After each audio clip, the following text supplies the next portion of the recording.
There's something about our makeup that wants to encrypt and preserve something that has just happened, that in other species, other animals, just disappears. It's evanescent. But for us, we capture it and we put it into words and we share it with people we love. I think we've survived millions of years of evolution because we can tell each other stories. My earliest memories of storytelling come from the Second World War, and those stories were fresh. It was particularly resonant as the war was important for Jews as it was for many other people. But what it really impacted on me was the importance of international cooperation, anything to prevent the ghastliness of war.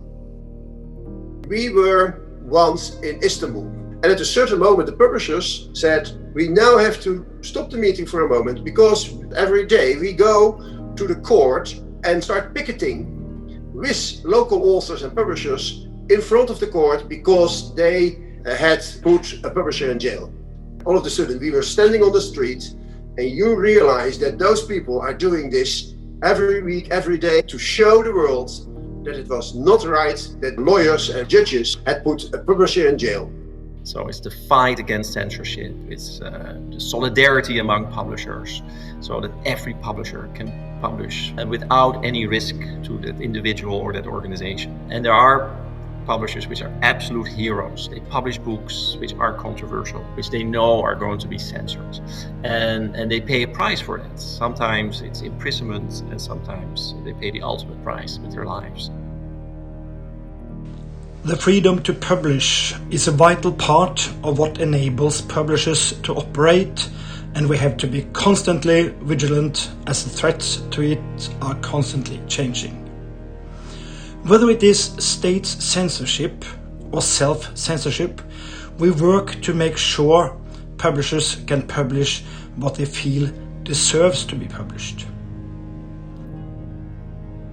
Freedom to publish and copyright are mutually reinforcing concepts and mutually reinforcing fundamental rights that belong to a coherent system of fundamental rights. So they're both enshrined in the treaties on human rights, and they belong together. And that's because an author with no opportunity to publish and be rewarded for their work will not be free to express themselves. They might have to rely on patronage or government funding, and that's not freedom.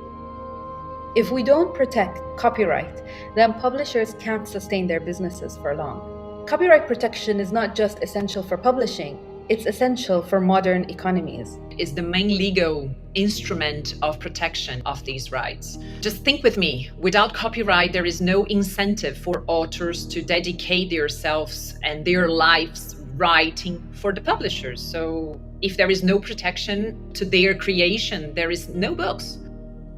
The most memorable is probably the fun moment, and you could count things like the Congress that we hold at Cape Town, in Bangkok, London, Delhi, and we share so much during that brief period of time.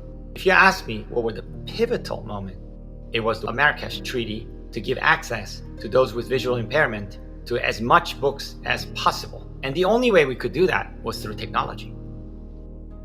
I think that diversity in general has changed a lot. It goes together with freedom. Freedom to publish, freedom to speech, freedom to be whom you want and how you want. So all those different lenses around ethnicity and sexual identity and regionality are kind of well represented, and that's in the leadership. I'm also very proud to put, I think, diversity and inclusion on the agenda of what we publish, and publishers are aware of that. They really feel that they should recruit diverse staff so that they can really market also to a diverse readership and a diverse authorship.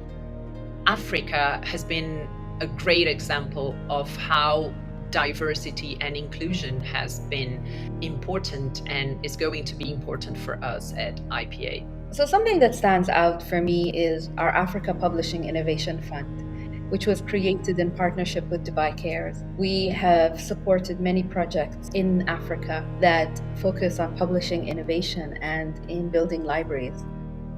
Last year, many publishers decided to make scientific publications available for free on a temporary basis as our contribution to tackle the pandemic. And we have to remind that this was possible because we had copyright to do this when it's needed for a crisis like we had last year. I also think it was a moment where it was important to have a friendly voice over the other end of the line saying, okay, we will get through this together.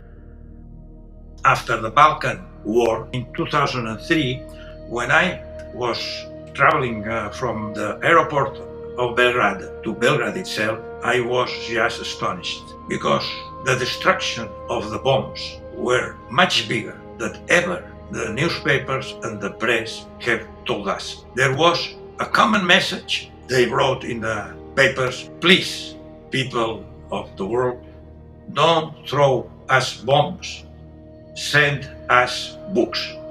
I think that IPA at the end is about values.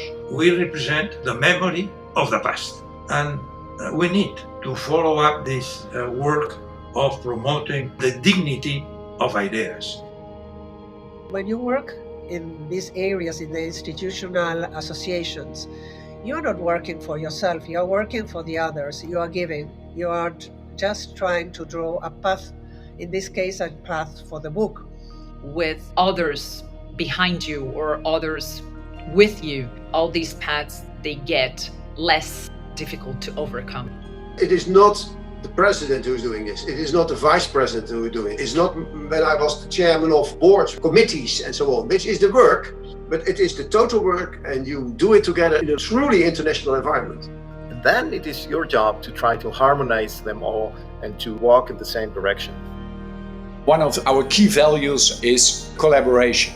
Developments are global and policy is local, but I think behind that or beneath that is an even more important value, and that's that we feel connected to each other. If we focus on the best interest of our members, then our industry does well. And if our industry does well, then our societies do well. Because our organization is international, and this is one of our key strengths. The world is changing so fast, and when we focus on diversity, then we ensure that we have multiple perspectives, different opinions that allow us to truly represent and understand our readers. And that will help us stay relevant and sustainable.